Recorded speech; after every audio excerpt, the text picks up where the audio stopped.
João, capítulo 7.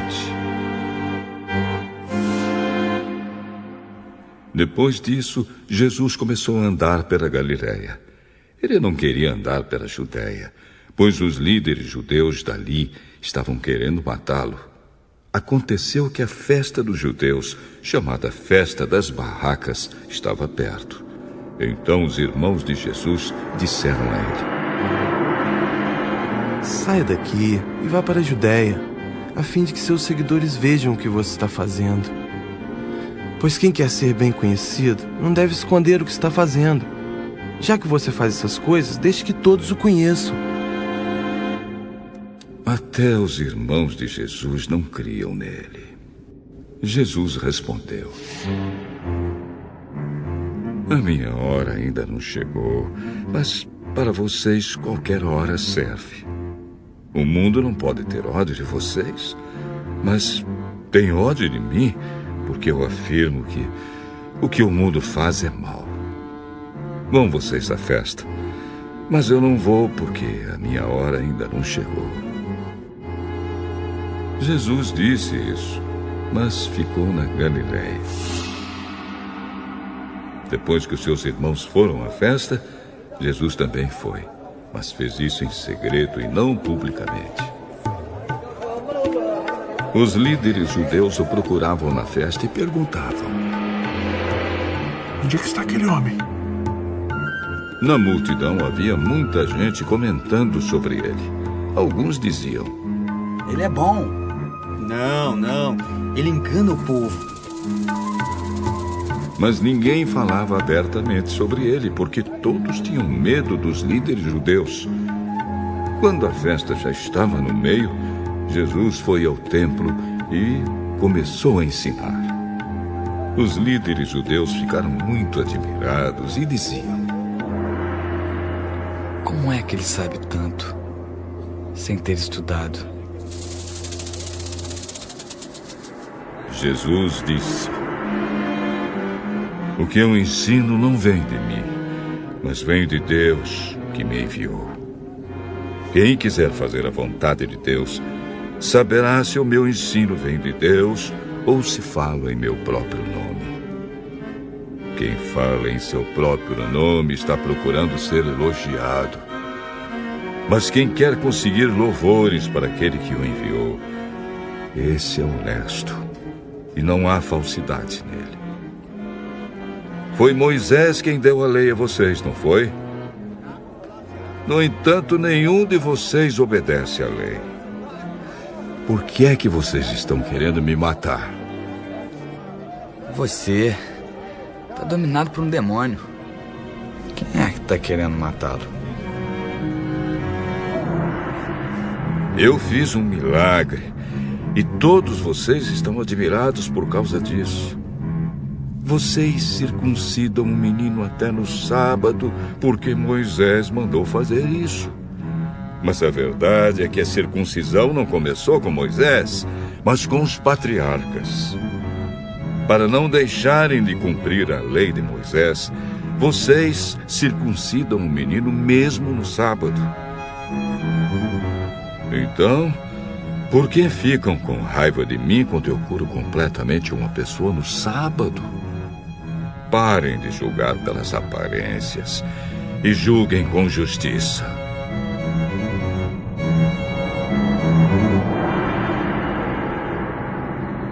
Algumas pessoas que moravam em Jerusalém perguntavam: vejam, ele está falando em público e ninguém diz nada contra ele. Será que as autoridades sabem mesmo que ele é o Messias? No entanto, quando o Messias vier, ninguém saberá de onde ele é. E nós sabemos de onde esse homem vem.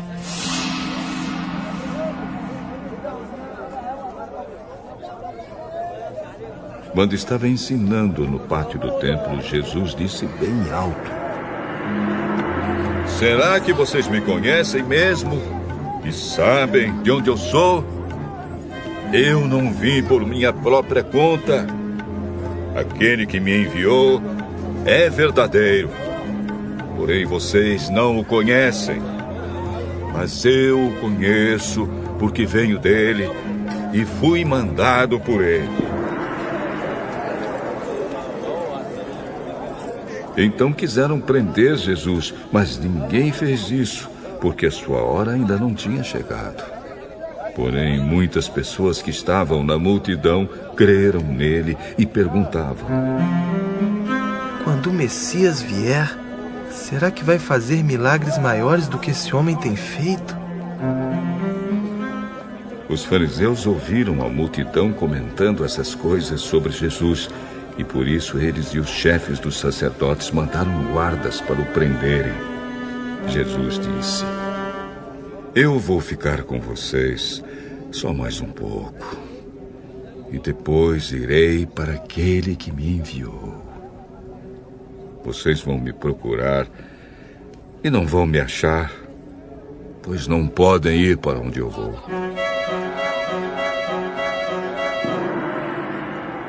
Então os líderes judeus começaram a comentar: para onde será que ele vai? Que não poderemos achar? Será que ele vai morar com os judeus que moram no estrangeiro? Será que vai ensinar os não-judeus? O que será que ele quis dizer quando afirmou: vocês vão me procurar e não vão me achar, pois não podem ir para onde eu vou?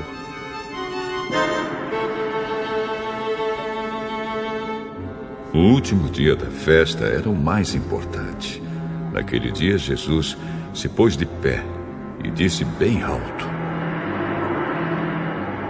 se alguém tem sede, venha a mim e beba. Como dizem as Escrituras Sagradas, rios de água viva vão jorrar do coração de quem crê em mim.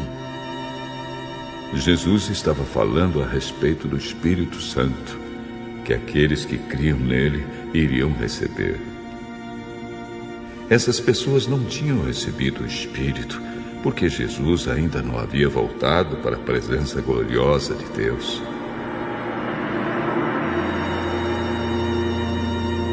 Muitas pessoas que ouviram essas palavras afirmavam: de fato, este homem é o profeta.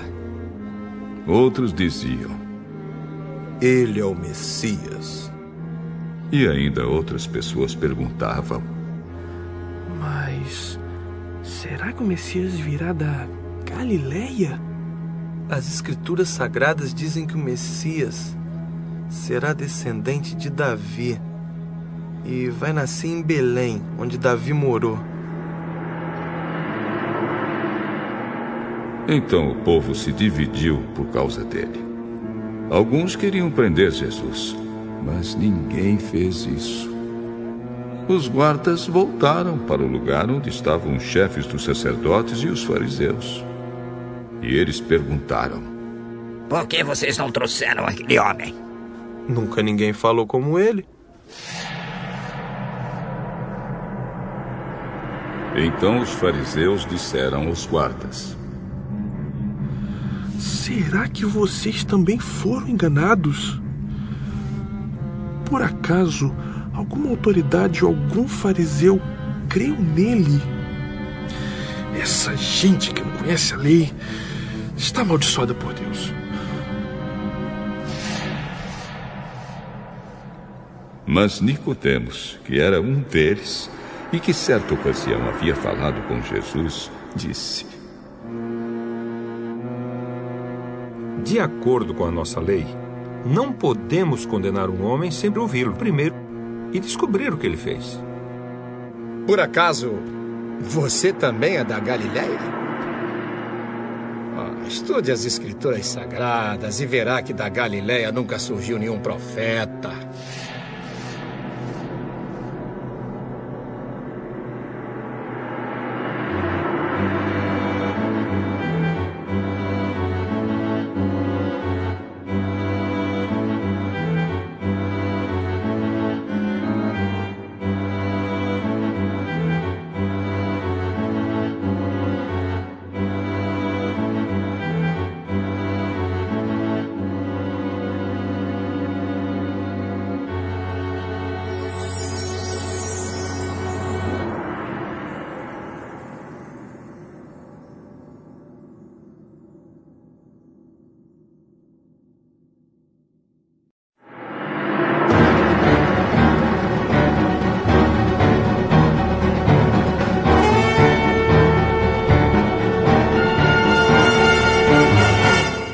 Primeiro livro das Crônicas, capítulo 27. Esta é a lista dos israelitas, chefes de famílias e líderes de grupos de famílias e os seus oficiais que prestavam serviço militar no reino. Cada mês do ano, um grupo diferente de 24.000 homens estava de serviço, dirigidos pelo comandante daquele mês. Os comandantes de cada mês eram os seguintes: primeiro mês, Jazobeão, filho de Zabdiel. Ele era do grupo de famílias de Pérez, uma parte da tribo de Judá. Segundo mês, Dodai, descendente de Aui. Miclote era o seu ajudante no comando. Terceiro mês, Benaías, filho do sacerdote Joiada. Benaías era o líder do grupo chamado Os 30. E o seu filho Amizabade ficou no lugar dele como comandante desse grupo. Quarto mês, Azael, irmão de Joabe. Depois o seu filho Zebadias ficou no lugar dele. Quinto mês, Samute, descendente de Izar. Sexto mês, Ira, filho de Iques, da cidade de Tecoa. Sétimo mês, Elis, da tribo de Efraim, que era da cidade de Pelom. Oitavo mês, Sibecai, da cidade de Uza, que era do grupo de famílias de Zera, uma parte da tribo de Judá. Nono mês, Abiezer, da cidade de Anatote, no território da tribo de Benjamim. Décimo mês, Maarai, da cidade de Netofa, que era do grupo de famílias de Zera. 11º mês, Benaías, da cidade de Piratom, que ficava no território da tribo de Efraim. 12º mês, Eudai, da cidade de Netofa, que era descendente de Otoniel. Esta é a lista dos chefes das tribos de Israel. Tribo de Ruben, Eliezer, filho de Zicre. Tribo de Simeão, Cefatias, filho de Maaca. Tribo de Levi, Asabias, filho de Quemuel. Tribo de Arão, Zadok. Tribo de Judá, Eliú, irmão do rei Davi. Tribo de Issacar, Onre, filho de Micael. Tribo de Zebulon, Ismaías, filho de Obadias. Tribo de Naphtali, Jerimote, filho de Asriel. Tribo de Efraim, Oséias, filho de Azazias. Tribo de Manassés do Oeste, Joel, filho de Pedaías. Tribo de Manassés do Leste, Ido, filho de Zacarias. Tribo de Benjamim, Jaaziel, filho de Abner. Tribo de Dan, Azarel, filho de Jeroão. O rei Davi não contou os homens que tinham menos de 20 anos, pois Deus havia prometido fazer o povo de Israel tão numeroso como as estrelas do céu. Joabe, cuja mãe se chamava Zeruia, começou a fazer um recenseamento, porém não terminou. Deus castigou o povo de Israel por causa desse recenseamento. Por isso, o número total não foi escrito nos registros oficiais do rei Davi. Esta é a lista dos que cuidavam das propriedades do rei. Depósitos do rei, Asmavete, filho de Adiel. Depósitos nos campos, nas cidades, nos povoados e nas fortalezas. Jonatas, filho de Uzias. Trabalhadores do campo, Esri, filho de Quelube. Plantações de uvas, Simei, da cidade de Ramá. Depósitos de vinho, Zabde, da cidade de Sefã. Plantações de oliveiras e de figueiras que havia nas planícies de Judá. Baal-Anã de Gedera. Depósitos de azeite, Joás. gado que pastava na planície de Saron, Sitrai da cidade de Saron, gado que pastava nos vales, Safate, filho de Adlai, camelos, Obil, que era ismaelita, jumentos, Gedias da cidade de Meronote, ovelhas e cabras, Jaziz, que era de uma tribo agarita. Jonatas, tio de Davi, um homem sábio e instruído, era escrivão. Ele e Jeiel, filho de Acmone, estavam encarregados da educação dos filhos do rei. Aitofel era conselheiro do rei, e Uzai, o arquita, era amigo do rei e seu conselheiro. Depois que Aitofel morreu, Abiatar e Joiada, filhos de Benaías, se tornaram conselheiros. Joabe era o comandante do exército do rei.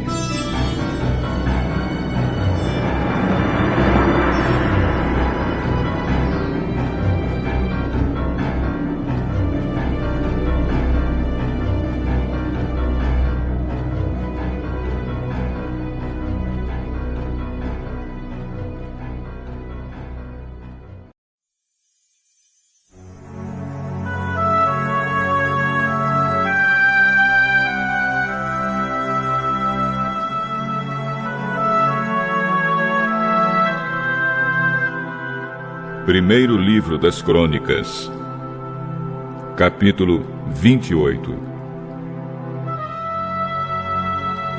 O rei Davi ordenou que todas as autoridades de Israel se reunissem na cidade de Jerusalém. Portanto, se reuniram em Jerusalém todos os chefes das tribos, os oficiais que cuidavam dos negócios do reino, os chefes dos grupos de famílias, os administradores das propriedades e de todo o gado que pertenciam ao rei e aos seus filhos, e também os funcionários do palácio, os oficiais superiores do exército e outros homens importantes. Então Davi ficou de pé na frente deles e disse: Povo da minha terra, meus irmãos, escutem. Eu quis construir uma casa onde ficasse guardada para sempre a Arca da Aliança, que é o estrado dos pés do Senhor, nosso Deus. Eu havia feito preparativos para construir um templo em sua honra, mas ele me proibiu de construí-lo porque sou soldado e fiz correr muito sangue. O Senhor, o Deus de Israel, escolheu a mim e aos meus descendentes a fim de governarmos o povo de Israel para sempre. Pois ele escolheu a tribo de Judá para que delas saíssem os reis. Da tribo de Judá, ele preferiu a família do meu pai. E entre os filhos do meu pai, ele me escolheu para me fazer rei de todo o povo de Israel. Ele me deu muitos filhos, e entre todos eles, escolheu Salomão para governar Israel, o reino do Senhor. Deus me disse: o seu filho Salomão é quem irá construir o meu templo. Eu o escolhi para ser meu filho e serei pai dele. Se ele continuar a obedecer a todas as minhas leis e mandamentos, como tem feito até hoje, eu firmarei o seu reino para sempre. Portanto, agora, na presença do nosso Deus e desta Assembleia de todo o povo de Israel, o povo do Senhor, eu recomendo a vocês que obedeçam cuidadosamente a tudo o que o Senhor, nosso Deus, ordenou, para que esta boa terra continue a ser de vocês e para que vocês possam deixá-la como herança aos seus filhos para sempre. E a Salomão ele disse: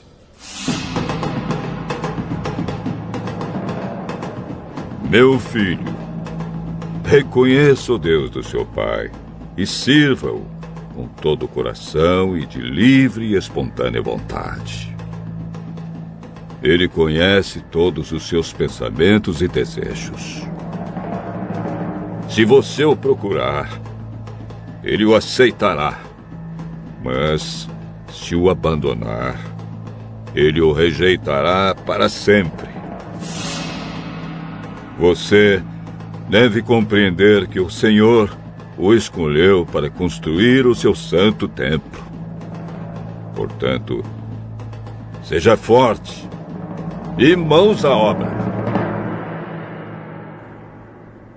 Davi entregou a Salomão a planta de todos os prédios do templo, dos depósitos, de todas as salas e do lugar santíssimo, onde os pecados são perdoados.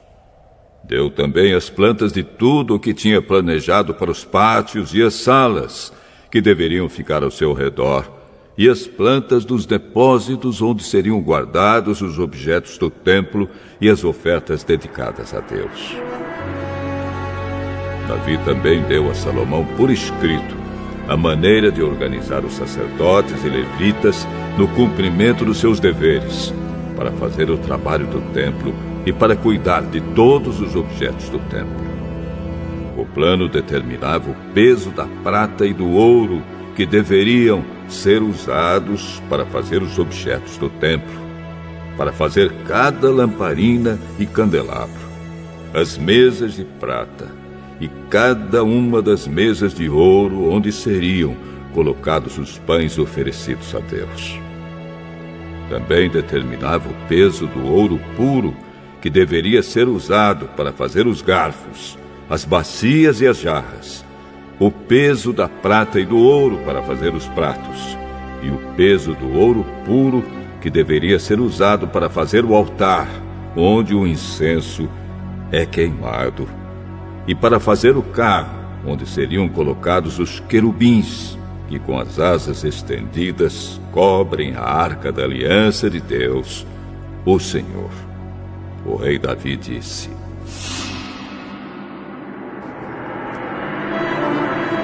Tudo o que está nestas plantas foi escrito de acordo com as instruções que o Senhor me deu, explicando como tudo deve ser feito. E disse ao seu filho Salomão: Seja forte e corajoso, e mãos à obra. Não desanime, nem tenha medo, pois o Senhor, meu Deus, estará com você. Ele não o abandonará, mas ficará com você até terminarem todas as obras da construção do templo. Os sacerdotes e os levitas foram escalados para cuidar dos serviços do templo. Trabalhadores que sabem fazer todos os tipos de serviço estão prontos para ajudá-lo. E todo o povo e os seus líderes estão às suas ordens.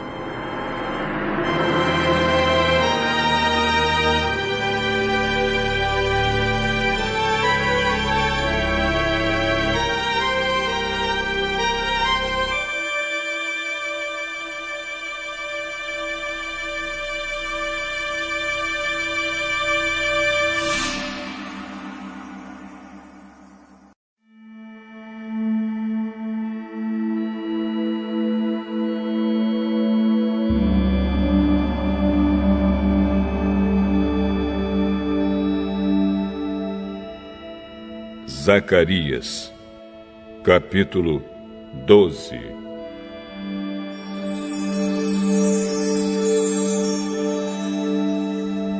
Esta é uma mensagem de Deus, o Senhor, a respeito do povo de Israel. O Senhor, que estendeu os céus, firmou a terra e deu vida a todos, diz: Vou fazer com que Jerusalém seja como um copo de vinho para todos os povos vizinhos. Eles beberão e ficarão bêbados. Quando eles atacarem Jerusalém, atacarão também as outras cidades de Judá. Mas naquele dia farei com que Jerusalém seja como uma pedra pesada para todos os povos. Quem tentar levantá-la ficará gravemente ferido. E todas as nações do mundo se juntarão para atacar a cidade de Jerusalém. Mas naquele dia farei com que os cavalos fiquem assustados e com que os soldados da cavalaria fiquem loucos. Protegerei os moradores de Judá e farei com que os cavalos dos inimigos fiquem cegos. Então todas as famílias pensarão assim: o Senhor Todo-Poderoso dá força aos moradores de Jerusalém, que são o seu povo. Naquele dia farei com que as famílias de Judá sejam como brasas num monte de lenha, como uma tocha acesa no meio dos feixes de trigo. Elas destruirão todas as nações que estão ao seu redor. E o povo de Jerusalém viverá seguro na cidade. Eu, o Senhor, darei a vitória primeiro aos exércitos de Judá, a fim de que a honra que os descendentes de Davi e os moradores de Jerusalém vão receber não seja maior do que a honra que será dada aos outros moradores de Judá.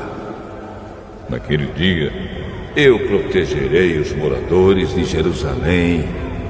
Os mais fracos entre eles serão tão fortes como o rei Davi. E os descendentes de Davi irão na frente deles como anjo do Senhor, como o próprio Deus.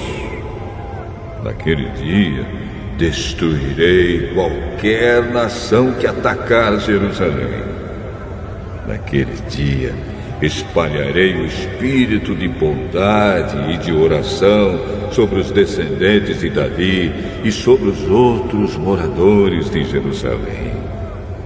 Eles olharão para aquele a quem atravessaram com a lança e chorarão a sua morte como quem chora a morte do filho único. Chorarão amargamente como quem chora a morte do filho mais velho. Naquele dia haverá tanto choro em Jerusalém como o choro que há na planície de Megido pelo deus Haddad, Rimon. Todas as famílias do país chorarão. Cada uma chorará sozinha, isto é, a família dos descendentes de Davi, a dos descendentes de Natã, a dos descendentes de Levi e a dos descendentes de Simei. Cada família chorará sozinha. Os homens chorarão em um lugar e as mulheres em outro.